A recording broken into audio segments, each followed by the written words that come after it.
Secretary General, First Lady of the United States, distinguished delegates, ambassadors, and world leaders. 6 years have passed since I last stood in this grand hall and addressed a world that was prosperous and at peace in my first term. Since that day, the guns of war have shattered the peace I forged on 2 continents. An era of calm and stability gave way to one of the great crises of our time.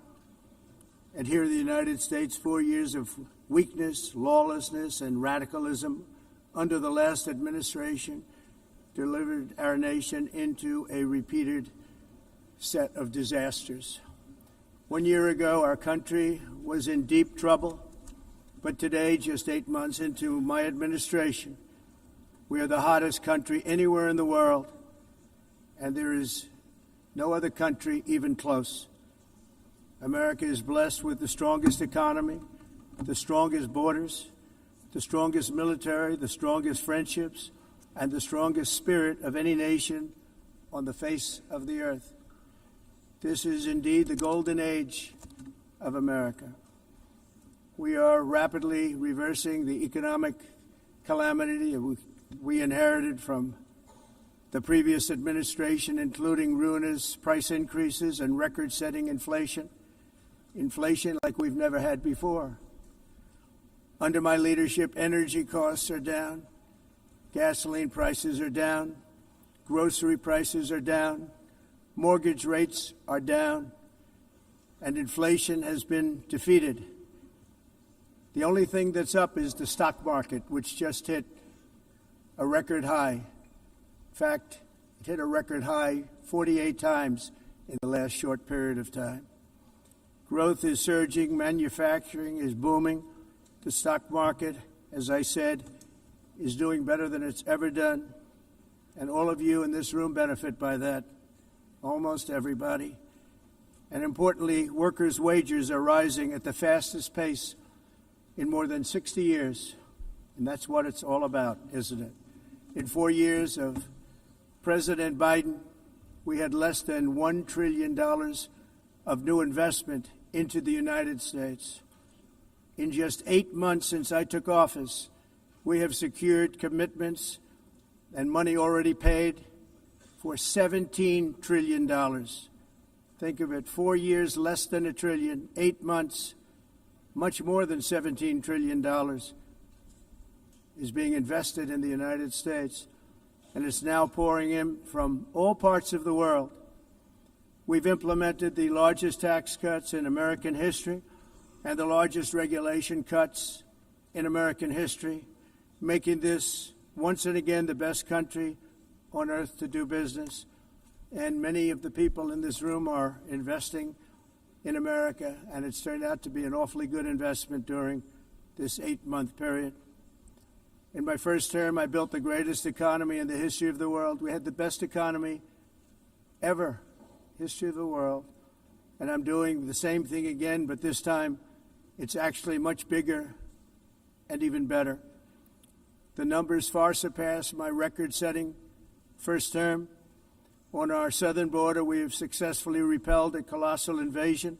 And for the last 4 months, and that's 4 months in a row, the number of illegal aliens admitted and entering our country has been 0. Hard to believe, because if you look back just a year ago, it was millions and millions of people pouring in from all over the world, from prisons, from mental institutions, drug dealers. All over the world they came. They just poured into our country with the ridiculous open border policy of the Biden administration. Our message is very simple. If you come illegally into the United States, you're going to jail, or you're going back to where you came from, or perhaps even further than that. You know what that means. I want to thank the country of El Salvador for the successful and professional job they've done in receiving and jailing so many criminals that entered our country. And it was under the previous administration that the number became record-setting, and they're all being taken out. We have no choice. And other countries have no choice because other countries are in the exact same situation with immigration. It's destroying your country, and you have to do something about it. On the world stage, America is respected again like it has never been respected before. You think about 2 years ago, 3 years ago, 4 years ago, or 1 year ago, we were a laughingstock all over the world. At the NATO summit in June, virtually all NATO members formally committed to increase defense spending at my request from 2% to 5% of GDP, making our alliance far stronger and more powerful than it was ever before. In May, I traveled to the Middle East to visit my friends and rebuild our partnerships in the Gulf and those valued relationships with Saudi Arabia, Qatar, and the UAE and other countries are now, I believe, closer than ever before. My administration has negotiated one historic trade deal after another, including with the United Kingdom, the European Union, Japan, South Korea, Vietnam, Indonesia, the Philippines, Malaysia, and many, many others. Likewise, in a period of just 7 months, I have ended 7 unendable wars. They said they were unendable. You're never going to get them solved. Some were going for 31 years, 2 of them, 31, think of it, 31 years. One was 36 years. One was 28 years. I ended 7 wars. And in all cases, they were raging with countless thousands of people being killed. This includes Cambodia and Thailand, Kosovo and Serbia, the Congo and Rwanda, a vicious, violent war that was, Pakistan and India, Israel and Iran, Egypt and Ethiopia, and Armenia and Azerbaijan. It included all of them. No president or prime minister, and for that matter, no other country has ever done anything close to that. And I did it in just 7 months. It's never happened before. There's never been anything like that. I'm very honored to have done it. It's too bad that I had to do these things instead of the United Nations doing them. And sadly, in all cases, the United Nations did not even try to help in any of them. I ended 7 wars, dealt with the leaders of each and every one of these countries, and never even received a phone call from the United Nations offering to help in finalizing the deal. All I got from the United Nations was an escalator that on the way up stopped right in the middle. If the First Lady wasn't in great shape, she would have fallen. But she's in great shape. We're both in good shape. We both stood. And then a teleprompter that didn't work. These are the 2 things I got from the United Nations, a bad escalator and a bad teleprompter. Thank you very much. And by the way, it's working now. It just went on. Thank you. I think I should just do it the other way. It's easier. Thank you very much. I didn't think of it at the time because I was too busy working to save millions of lives. That is the saving and stopping of these wars. But later I realized that the United Nations wasn't there for us. They weren't there. I thought of it really after the fact, not during these negotiations, which were not easy. That being the case, what is the purpose of the United Nations? The UN has such tremendous potential. I've always said it. It has such tremendous, tremendous potential. But it's not even coming close to living up to that potential. For the most part, at least for now, all they seem to do is write a really strongly worded letter and then never follow that letter up. It's empty words, and empty words don't solve war. The only thing that solves war and wars is action. Now, after ending all of these wars and also earlier negotiating the Abraham Accords, which is a very big thing for which our country received no credit, never receives credit. Everyone says that I should get the Nobel Peace Prize for each one of these achievements. But for me, the real prize will be the sons and daughters who live to grow up with their mothers and fathers, because millions of people are no longer being killed in endless and unglorious wars. What I care about is not winning prizes, it's saving lives. We saved millions and millions of lives with the 7 wars. And we have others that we're working on, and you know that. Many years ago, a very successful real estate developer in New York, known as Donald J. Trump, I bid on the renovation and rebuilding of this very United Nations complex. I remember it so well. I said at the time that I would do it for $500 million, rebuilding everything. It would be beautiful. I used to talk about, I'm going to give you marble floors. They're going to give you terrazzo. I'm going to give you the best of everything. You're going to have mahogany walls. They're going to give you plastic. But they decided to go in another direction, which was much more expensive at the time, and which actually produced a far inferior product. And I realized that they did not know what they were doing when it came to construction, and that their building concepts were so wrong, and the product that they were proposing to build was so bad and so costly. It was going to cost them a fortune. And I said, and wait till you see the overruns. Well, I turned out to be right. They had massive cost overruns and spent between $2 and $4 billion on the building and did not even get the marble floors that I promised them. You walk on terrazzo. Do you notice that? As far as I'm concerned, frankly, looking at the building and getting stuck on the escalator, they still haven't finished the job. They still haven't finished. That was years ago. The project was so corrupt that Congress actually asked me to testify before them on the tremendous waste of money, because it turned out that they had no idea what it was, but they knew it was anywhere between $2 and $4 billion as opposed to $500 million with a guarantee. But they had no idea, and I said it cost much more than $5 billion. Unfortunately, many things in the United Nations are happening just like that, but on an even much bigger scale, much, much bigger. Very sad to see. Whether the UN can manage to play a productive role, I've come here today to offer the hand of American leadership and friendship to any nation in this assembly that is willing to join us in forging a safer, more prosperous world. And it's a world that we'll be much happier with. A dramatically better future is within our reach. But to get there, we must reject the failed approaches of the past and work together to confront some of the greatest threats in history.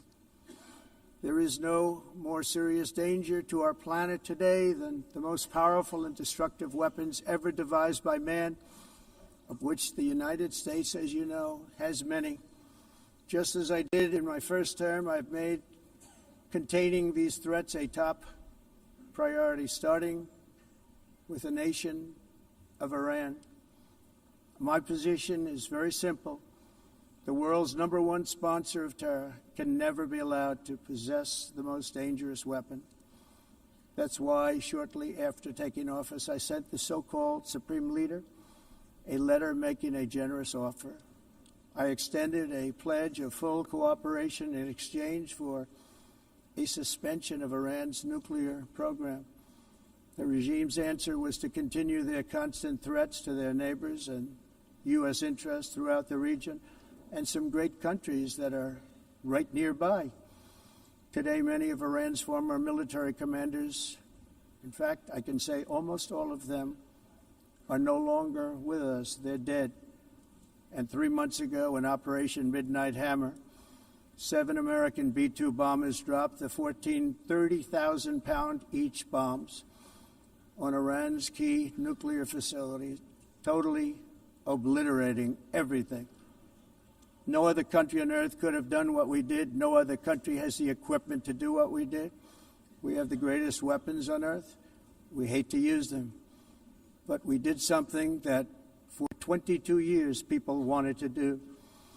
With Iran's nuclear enrichment capacity demolished, I immediately brokered an end to the 12-day war, as it's called. between Israel and Iran, with both sides agreeing to fight no longer. As everyone knows, I have also been deeply engaged in seeking a ceasefire in Gaza. Have to get that done. Have to get it done. Unfortunately, Hamas has repeatedly rejected reasonable offers to make peace. We can't forget October 7th, can we? Now, as if to encourage continued conflict, some of this body is seeking to unilaterally recognize a Palestinian state. The rewards would be too great for Hamas terrorists for their atrocities. This would be a reward for these horrible atrocities, including October 7th, even while they refuse to release the hostages or accept a ceasefire. Instead of giving to Hamas and giving so much, because they've taken so much, this could have been solved so long ago. But instead of giving in to Hamas's ransom demands, those who want peace should be united with one message: release the hostages now. Just release the hostages now. Thank you.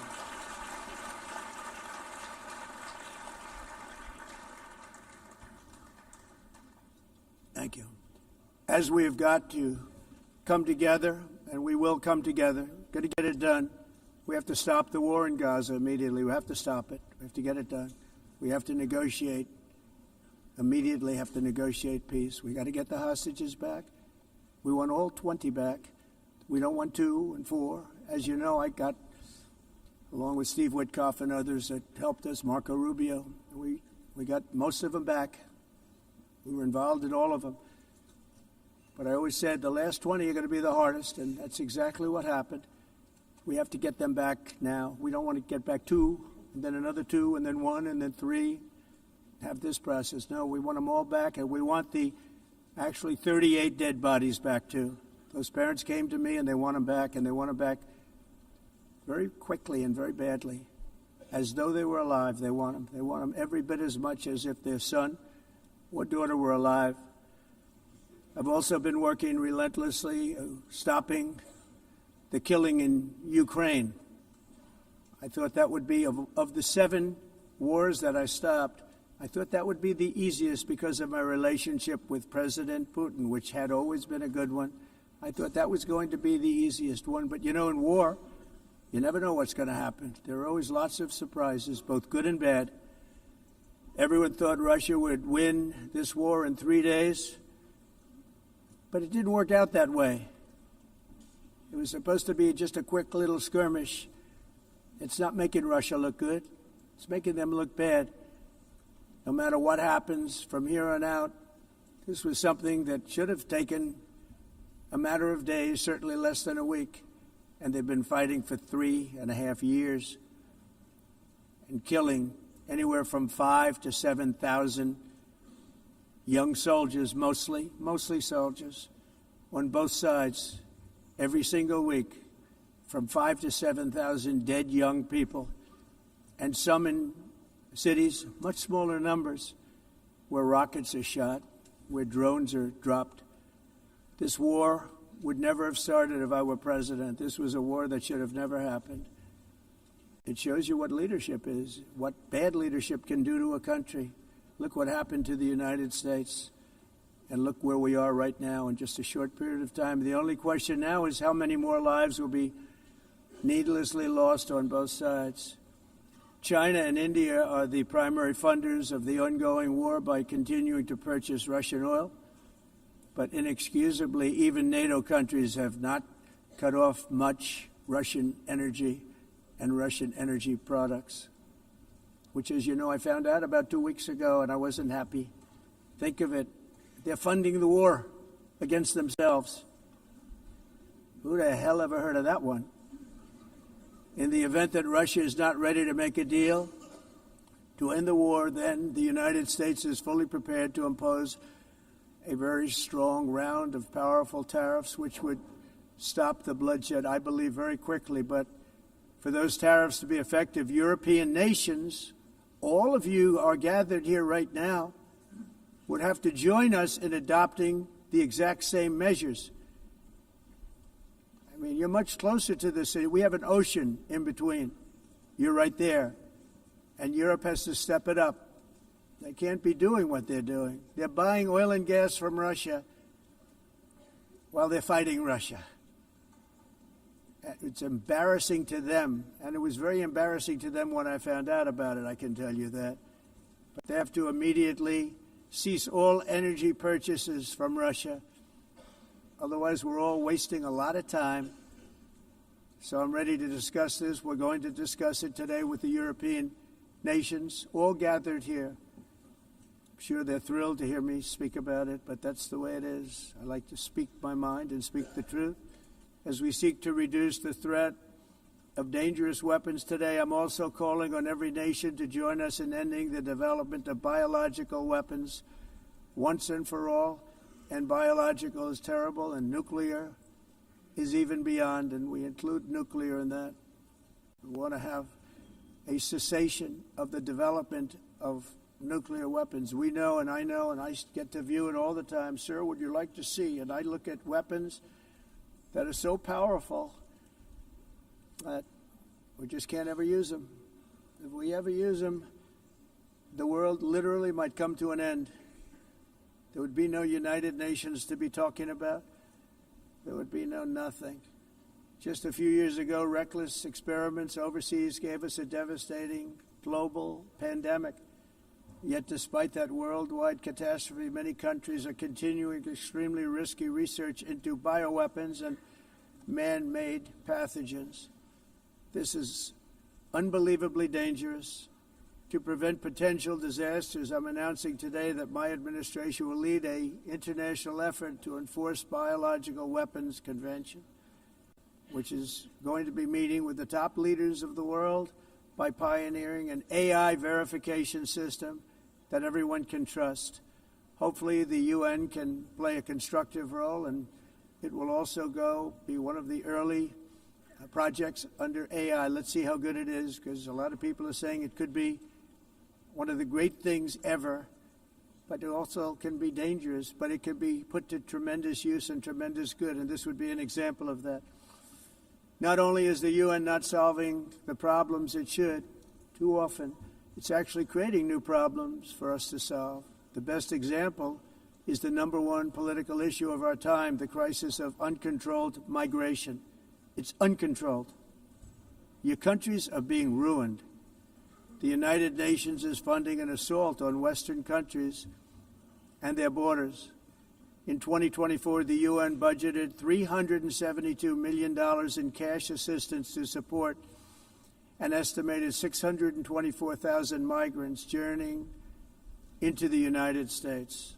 Think of that. The UN is supporting people that are illegally coming into the United States, and then we have to get them out. The UN also provided food, shelter, transportation, and debit cards to illegal aliens. Can you believe that? On the way to infiltrate our southern border. Millions of people came through that southern border. Just a year ago, millions and millions of people were pouring in, 25 million altogether over the 4 years of the incompetent Biden administration. And now we have it stopped, totally stopped. In fact, they're not even coming anymore because they know they can't get through. But what took place is totally unacceptable. The UN is supposed to stop invasions, not create them and not finance them.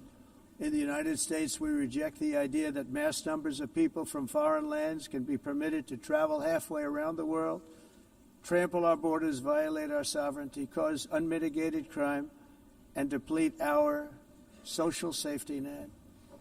We have reasserted that America belongs to the American people, and I encourage all countries to take their own stand in defense of their citizens as well.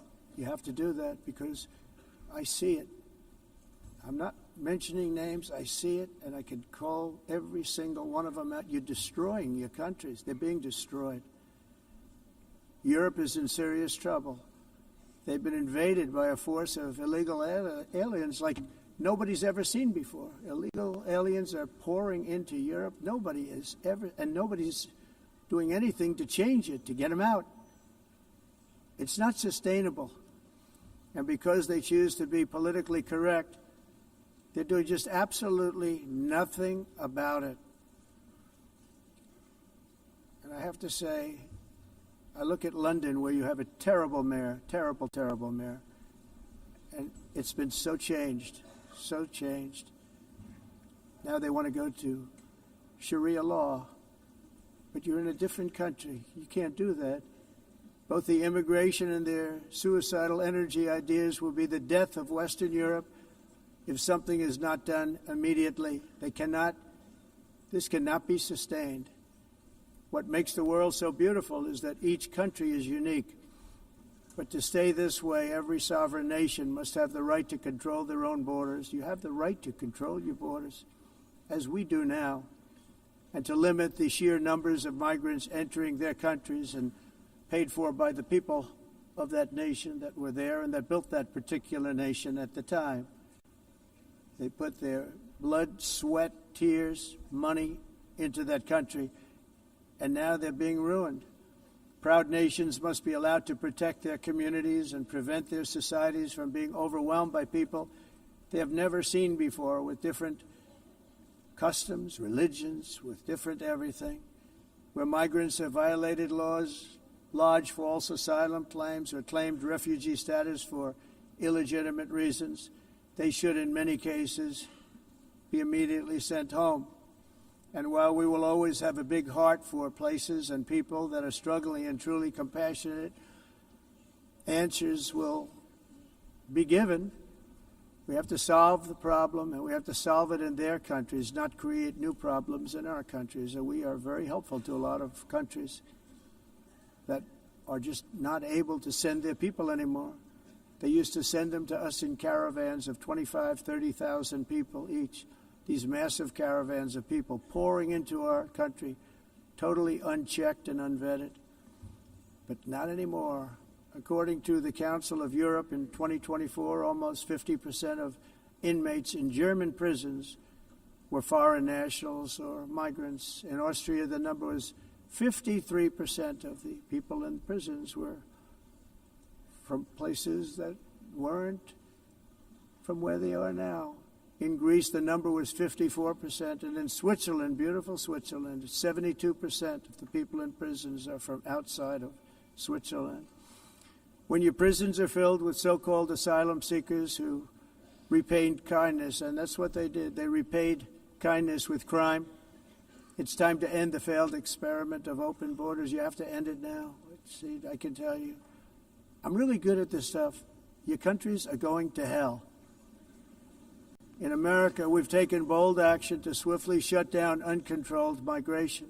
Once we started detaining and deporting everyone who crossed the border and removing illegal aliens from the United States, they simply stopped coming. They're not coming anymore. We're getting a lot of credit, but they're not coming anymore.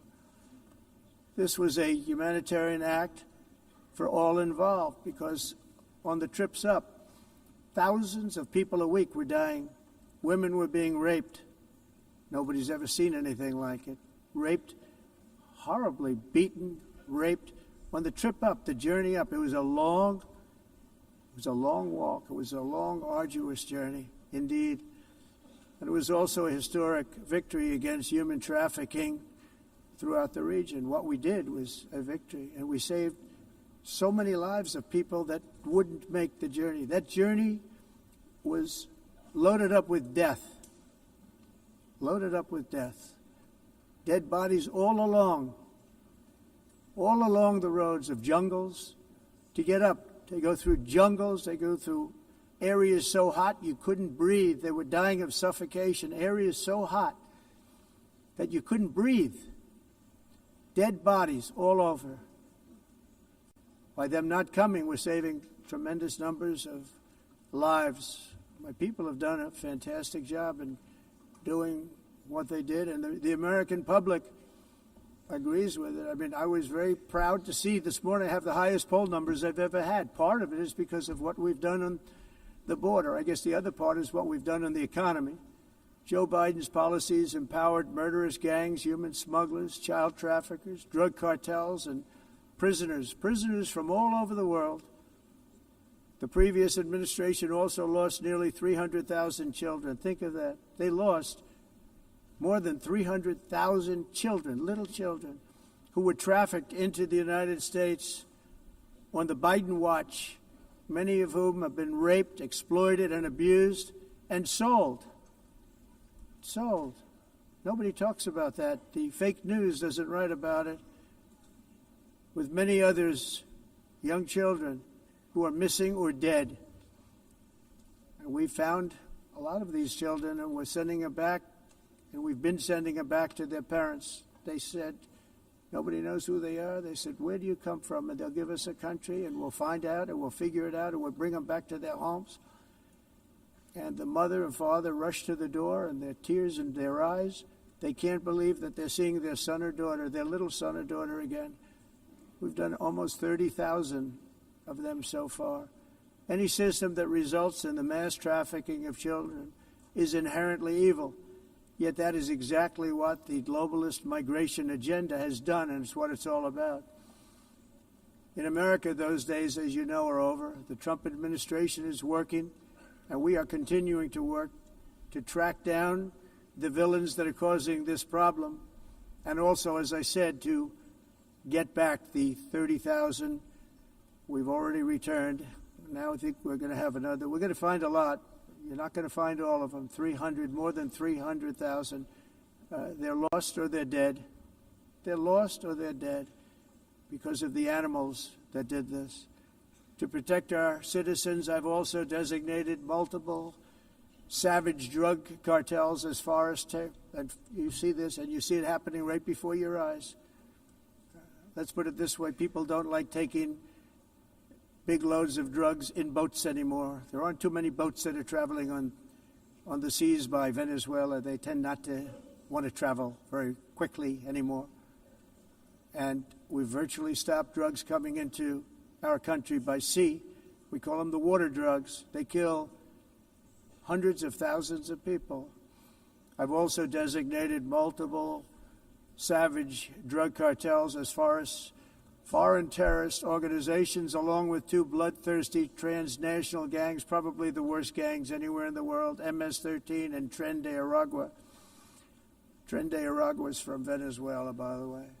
Such organizations torture, maim, mutilate, and murder with impunity. They're the enemies of all humanity. For this reason, we've recently begun using the supreme power of the United States military to destroy Venezuelan terrorists and trafficking networks led by Nicolas Maduro. To every terrorist thug smuggling poisonous drugs into the United States of America, please be warned that we will blow you out of existence. That's what we're doing. We have no choice. Can't let it happen. They're destroying. I believe we lost 300,000 people last year to drugs, 300,000. Fentanyl and other drugs. Each boat that we sink carries drugs that would kill more than 25,000 Americans. We will not let that happen. Energy is another area where the United States is now thriving like never before. We're getting rid of the falsely named renewables. By the way, they're a joke. They don't work. They're too expensive. They're not strong enough to fire up the plants that you need to make your country great. The wind doesn't blow. Those big windmills are so pathetic and so bad, so expensive to operate. And they have to be rebuilt all the time, and they start to rust and rot. Most expensive energy ever conceived, and it's actually energy. You're supposed to make money with energy, not lose money. You lose money, the governments have to subsidize. You can't put them out without massive subsidies. And most of them are built in China, and I give China a lot of credit. They build them, but they have very few wind farms. So why is it that they build them and they send them all over the world, but they barely use them? You know what they use? Coal. They use gas. They use almost anything, but they don't like wind. But they sure as hell like selling the windmills. Europe, on the other hand, is a long way to go, with many countries being on the brink of destruction because of the green energy agenda. And I give a lot of credit to Germany. Germany was being led down a very sick path, both on immigration, by the way, and on energy. They were going green, and they were going bankrupt. And the new leadership came in, and they went back to where they were with fossil fuel and with nuclear, which is good. It's now safe. You can do it properly. But they went back to where they were, and they opened up a lot of different plants, energy-producing plants, and they're doing well. I give Germany a lot of credit for that. They've said this is a disaster, what's happening. They were going all green. All green is all bankrupt. That's what it represents. And it's not politically correct. I'll be very badly criticized for saying it, but I'm here to tell the truth. I don't care. It doesn't matter to me. I'm in New York City. I'm feeling a lot safer. Crime, we're getting crime down. And by the way, speaking of crime, Washington, D.C. was the crime capital of America. Now it's after 12 days, it's a totally safe city. Everyone's going out to dinner. They're going out to restaurants. Your wife can walk down the middle of the street with or without you. Nothing's going to happen. My people have done a fantastic job. And yes, I called in the National Guard, and the National Guard took care of business. And they weren't politically correct, but they took care of business. We got 1,700 career criminals out, brought them back to where they came from, the countries where they came from, or put them in jails. Washington, D.C. is now a totally safe city again, and I welcome you to come. In fact, we'll have dinner together at a local restaurant, and we'll be able to walk. We don't have to go by an armor-plated vehicle. We'll walk right over there from the White House. They've given up their powerful edge, a lot of the countries that we're talking about, in oil and gas, such as essentially closing the great North Sea oil. Oh, the North Sea, I know it so well. Aberdeen was the oil capital of Europe, and there's tremendous oil that hasn't been found in the North Sea. Tremendous oil. And I was with the Prime Minister I respect and like a lot, and I said, you're sitting with the greatest asset. They essentially closed it by making it so highly taxed that no developer, no oil company can go there. They have tremendous oil left, and more importantly, they have tremendous oil that hasn't even been found yet. And what a tremendous asset for the United Kingdom. And I hope the Prime Minister is listening, because I told it to him 3 days in a row. That's all he heard. North Sea oil, North Sea, because I want to see them do well. I want to stop seeing them ruining that beautiful Scottish and English countryside with windmills and massive solar panels that go 7 miles by 7 miles, taking away farmland. But we're not letting this happen in America. In 1982, the executive director of the United Nations Environmental Program predicted that by the year 2000, climate change would cause a global catastrophe. He said that it will be irreversible, as any nuclear holocaust would be.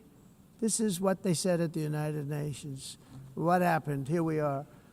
Another UN official stated in 1989 that within a decade, entire nations could be wiped off the map by global warming. Not happening. You know, it used to be global cooling. If you look back years ago in the 1920s and the 1930s, they said, global cooling will kill the world. We have to do something. Then they said global warming will kill the world. But then it started getting cooler. So now they could just call it climate change, because that way they can't miss. It's climate change. Because if it goes higher or lower, whatever the hell happens, there's climate change. It's the greatest con job ever perpetrated on the world, in my opinion. Climate change, no matter what happens, you're involved in that. No more global warming, no more global cooling. All of these predictions made by the United Nations and many others, often for bad reasons, were wrong. They were made by stupid people that have cost their countries fortunes and given those same countries no chance for success. If you don't get away from this green scam, your country is going to fail. And I'm really good at predicting things, you know. They actually said during the campaign they had a hat, the best-selling hat. Trump was right about everything. And I don't say that in a braggadocious way, but it's true. I've been right about everything. And I'm telling you that if you don't get away from the green energy scam, your country is going to fail. And if you don't stop people that you've never seen before, that you have nothing in common with, your country is going to fail. I'm the President of the United States, but I worry about Europe. I love Europe. I love the people of Europe. And I hate to see it being devastated by energy and immigration. This double-tailed monster destroys everything in its wake, and they cannot let that happen any longer. You're doing it because you want to be nice. You want to be politically correct, and you're destroying your heritage. They must take control strongly and immediately of the unmitigated immigration disaster and the fake energy catastrophe before it's too late. The carbon footprint is a hoax made up by people with evil intentions, and they're heading down a path of total destruction. You know, the carbon footprint was a big, big thing a few years ago. I remember hearing about the carbon footprint, and then President Obama would get into Air Force One, a massive Boeing 747, and not a new one, an old one with old engines that spew everything into the atmosphere. He'd talk about the carbon footprint, we must do so. Then he'd get in and he'd fly from Washington to Hawaii to play a round of golf.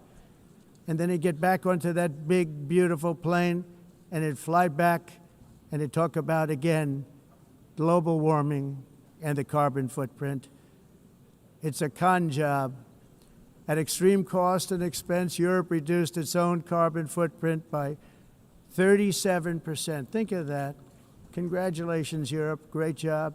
You cost yourself a lot of jobs, a lot of factories closed, but you reduced the carbon footprint by 37%. However, for all of that sacrifice and much more, it's been totally wiped out and then some by a global increase of 54%.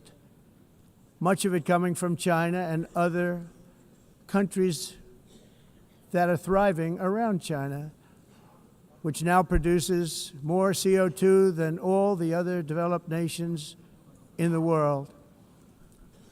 So all of these countries are working so hard on the carbon footprint, which is nonsense, by the way. It's nonsense. You know, it's interesting. In the United States, we have still radicalized environmentalists, and they want the factories to stop. Everything should stop. No more cows. We don't want cows anymore. I guess they want to kill all the cows. They want to do things that are just unbelievable, and you have it too. But you know, we have a border, strong, and we have a shape, and that shape doesn't just go straight up. That shape is amorphous when it comes to the atmosphere. And if we had the most clean air, and I think we do, we have very clean air. We have the cleanest air we've had in many, many years. But the problem is that other countries, like China, which has air that's a little bit rough, it blows. And no matter what you're doing down here, the air up here tends to get very dirty because it comes in from other countries where their air isn't so clean. And the environmentalists refuse to acknowledge that. Same thing with garbage. In Asia, they dump much of their garbage right into the ocean. And over about a 1 week and 2 week journey, it flows right past Los Angeles. You've seen it. Massive amounts of garbage, almost too much to do anything about, flowing past Los Angeles, past San Francisco, and then somebody will get in trouble because he dropped a cigarette on the beach. The whole thing is crazy. The primary effect of these brutal green energy policies has not been to help the environment, but to redistribute manufacturing and industrial activity from developed countries that follow the insane rules that are put down to polluting countries that break the rules and are making a fortune. They're making a fortune. European electricity bills are now 4 to 5 times more expensive than those in China, and 2 to 3 times higher than the United States. And our bills are coming way down. You probably see that our gasoline prices are way down. You know, we have an expression, drill, Nós baby, reduzimos drill. os custos de energia porque nós faremos como expressão, vamos fazer tudo isso, reduzir os custos de energia e os custos diminuíram nos Estados Unidos. Very uncommon to see one in some of these Por countries exemplo, because se você the olhar electric costs are so high. So while nos the U.S. has países em approximately temperaturas de 1,300 heat-related deaths nós não annually, it's a lot. climatizamos, Europe loses mas more nós than nos Estados Unidos 175,000 people to heat deaths conseguimos each year.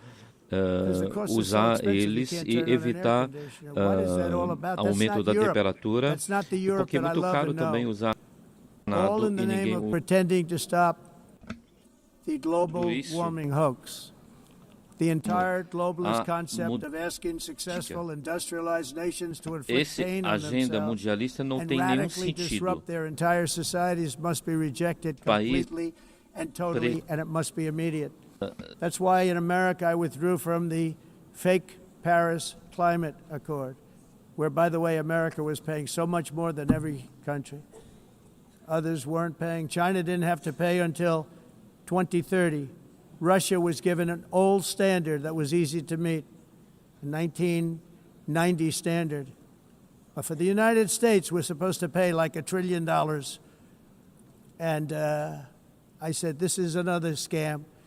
The fact is, the United States has been taken advantage of by the world for many, many years, but not any longer, as you probably noticed.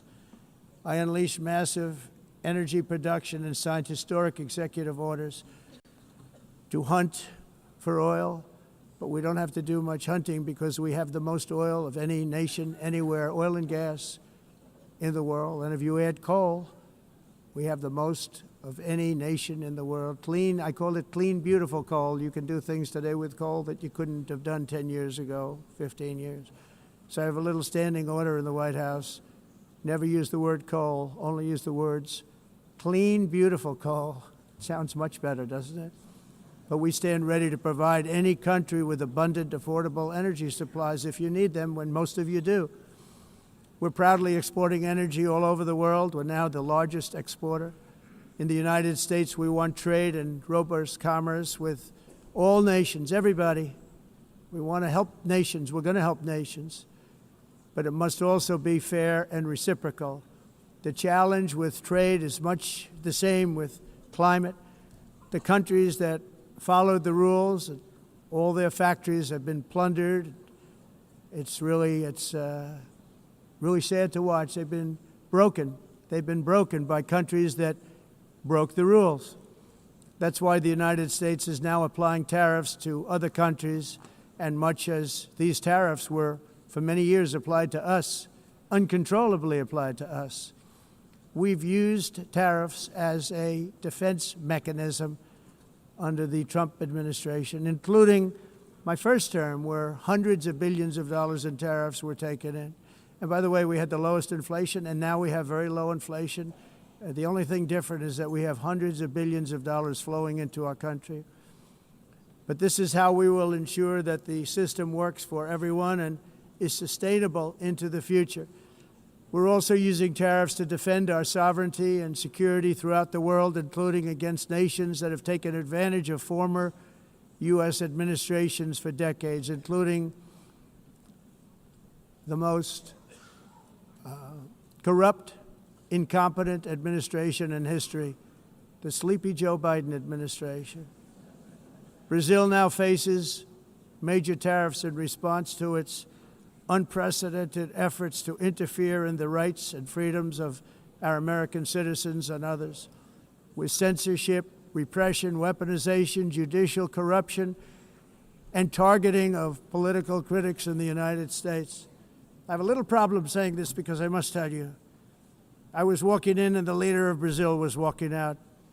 We saw him, and I saw him, he saw me, and we embraced. And then I'm saying, can you believe I'm going to be saying this in just 2 minutes? But we actually agreed that we would meet next week. We didn't have much time to talk, like about 20 seconds. They were in retrospect, I'm glad I waited because this thing didn't work out too well. But we did talk. We had a good talk, and we agreed to meet next week, if that's of interest. But he seemed like a very nice man, actually. He liked me, I liked him. But if you, and I only do business with people I like. When I don't like them, I don't like them. But we had, at least for about 39 seconds, we had excellent chemistry. It's a good sign. But also in the past, Brazil, can you believe this, unfairly tariffed our nation, but now because of our tariffs, we are hitting them back, and we're hitting them back very hard. As president, I will always defend our national sovereignty and the rights of American citizens. So I'm very sorry to say this, that Brazil is doing poorly and will continue to do poorly. They can only do well when they're working with us. Without us, they will fail, just as others have failed. It's true. Next year, the United States will celebrate the 250th anniversary of our glorious independence, a testament to enduring power and American freedom and spirit. We will also be proudly hosting the 2026 FIFA World Cup, and shortly thereafter, the 2028 Olympics, which is going to be very exciting. I hope you all come. I hope that countless people from all over the globe will take part of these will be great celebrations of liberty and human achievement, and that together we all can rejoice in the miracles of history that began in July 4th, 1776, when we founded the light to all nations. And it's something really that an amazing thing came out of that date. It's called the United States of America. In honor of this momentous anniversary, I hope that all countries who find inspiration in our example will join us in renewing our commitment, values, and those values, really, that we hold so dear. Together, let us defend free speech and free expression. Let us protect religious liberty, including for the most persecuted religion on the planet today. It's called Christianity. And let us safeguard our sovereignty and cherish qualities that have made each of our nations so special, incredible, and extraordinary. In closing, I just want to repeat that immigration and the high cost of so-called green renewable energy is destroying a large part of the free world and a large part of our planet. Countries that cherish freedom are fading fast because of their policies on these two subjects. You need strong borders and traditional energy sources if you are going to be great again. Whether you have come from north or south, east or west, near or far, every leader in this beautiful hall today represents a rich culture, a noble history, and a proud heritage that makes each nation majestic and unique, unlike anything else in human history or any other place on the face of the earth.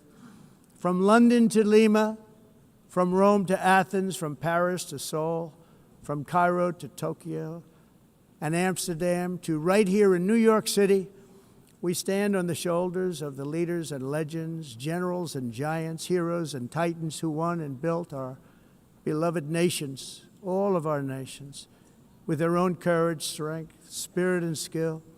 Our ancestors climbed mountains, conquered oceans, crossed deserts, and trekked over wide open plains. They charged into thunderous battles, plunged into grave dangers, and they were soldiers and farmers and workers and warriors and explorers and patriots. They built towns into cities, tribes into kingdoms, ideas into industries, and small islands into mighty empires. You're a part of all of that. They were champions for their people who never gave up and who never, ever gave in. Their values defined our national identities. Their visions forged our magnificent destiny. Everybody in this room is a part of it in your own way. Each of us inherits the deeds and the myths, the triumphs, the legacies of our own heroes and founders who so bravely showed us the way. Our ancestors gave everything for homelands that they defended with pride, with sweat, with blood, with life, and with death. Now the righteous task of protecting the nations that they built belongs to each and every one of us. So together let us uphold our sacred duty to our people and to our citizens. Let us protect their borders, ensure their safety, preserve their cultures, treasure, and traditions, and fight, fight, fight for their precious dreams and their cherished freedoms. And in friendship and really a beautiful vision, let us all work together to build a bright, beautiful planet, a planet that we all share, a planet of peace and a world that is richer, better, and more beautiful than ever before. That can happen. It will happen. It will happen, and I hope it can happen and start right now, right at this moment. We'll turn it around. We're going to make our countries better, safer, more beautiful. We're going to take care of our people. Thank you very much. It's been an honor. God bless the nations of the world. Thank you very much. Bye.